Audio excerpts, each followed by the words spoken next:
Okay. All right, so when you're putting your circuit on the vent, you have two different lines. One's a pressure line, one's an expiratory line. The expiratory line goes to the expiratory filter, which is this right here.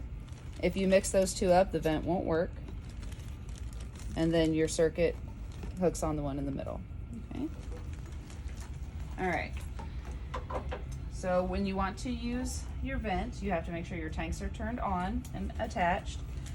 To hook up your tanks, we have two different hoses here. These are the ones that hook into the ambulance. You see they're different quick connects than we have in the unit, so you have to make sure you have this certain quick connect.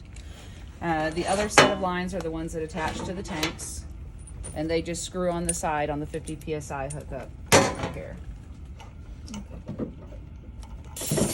And kind of line it up, and then just screw it on.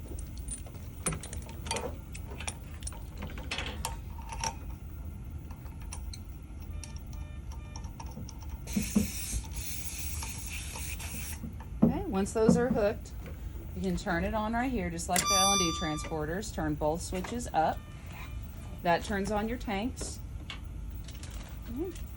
Now, whenever you hook up into the ambulance, it should automatically kick over to that because it's a higher gas source, but it doesn't always. So I usually unhook these once I'm hooked into the ambulance, just so I don't drain the tanks down here. Okay. All right, so it's the same as our blenders in the unit. You have FiO2 controls right here. You have a flow meter right here if you need to run your T-piece or a nasal cannula. To use your vent, you have a switch right here. You have two different options. You can do it with a rate or you can do PEEP. Before you use the vent though, you have to turn on the gas flow from your tanks. I like to do 6 and 6. That's usually enough flow to run whatever you need to do. One's for the air tank, one's for the oxygen tank. Okay? So you can switch it on and cycle, just like a regular ventilator. This is a pneumatic vent. It does not have to be plugged in or have battery to work. It runs purely off the gas. So, let me get it set up. So you have a couple different adjustments. You have your PEEP, your PIP, and your I time and your E time. This is an old school vent. You don't set a rate. You make a rate based on whatever I time and E time you put in. So you have your inspiratory time and your expiratory time for each breath, okay? So if we want to do a rate of 30 on the vent, and we want an I time of 0.35 seconds, we want our E time at 1.65. And the reason we do that is because you have, for 30 breaths a minute, that's every 2 seconds, you want to give this kid a breath, right? So of those 2 seconds, we have to tell the vent how much of that time we want to be inspiratory time and how much of that time we want to be expiratory time to equal 2 seconds. So if we have 0.35 and 1.65, then we have a 2-second breath, which is a rate of 30, okay? So the easiest way to go about it, I would just stick to a 0.35 I time and then adjust your E time to increase or decrease your rate, okay? You adjust your PIP here, up or down.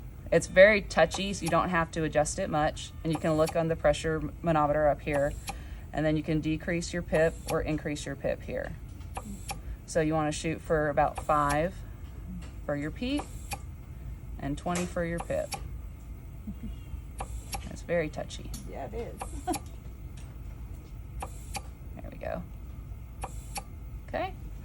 So make sure you check what that's set on before you were to put it on a baby, because somebody might have jacked with it. Now, let's say you just want to do CPAP. All you have to do is flip the switch from IMV to CPAP. So now you're not giving a rate. If you look here on your manometer, you're giving a PEEP CPAP, okay? Now, if you are setting it up for CPAP with our Fisher & Paykel headgear, which is what we use in the unit, all you have to do is take the limbs off like that, just like we would on a vent circuit, and hook it to the end of the flexi trunk. We do have a pressure line we have to hook in, and we have a little adapter in our CPAP kit. It's just a little white adapter that pops into the CPAP headgear to put your pressure line on so it can measure. So it's not quite as fancy as our Draegers, all right?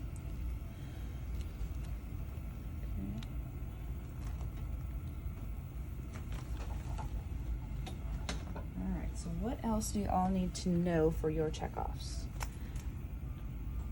Battery, and then checking the tanks. Okay, so It's going to burn through tanks pretty quick. That's why whenever we go on transport, we usually, once we get into the hospital, we hook up into the wall because we want to conserve our tanks because it does burn through them pretty quick. You can check them by looking at the gauges on the tanks. This one's in the green zone, so you're good. Okay. It's about 2,000 PSI is considered a full tank. You get down to the red zone, it's pretty much empty or empty, getting there real close. Now, if let's say your oxygen runs out, you're still running with air, so you don't have to panic.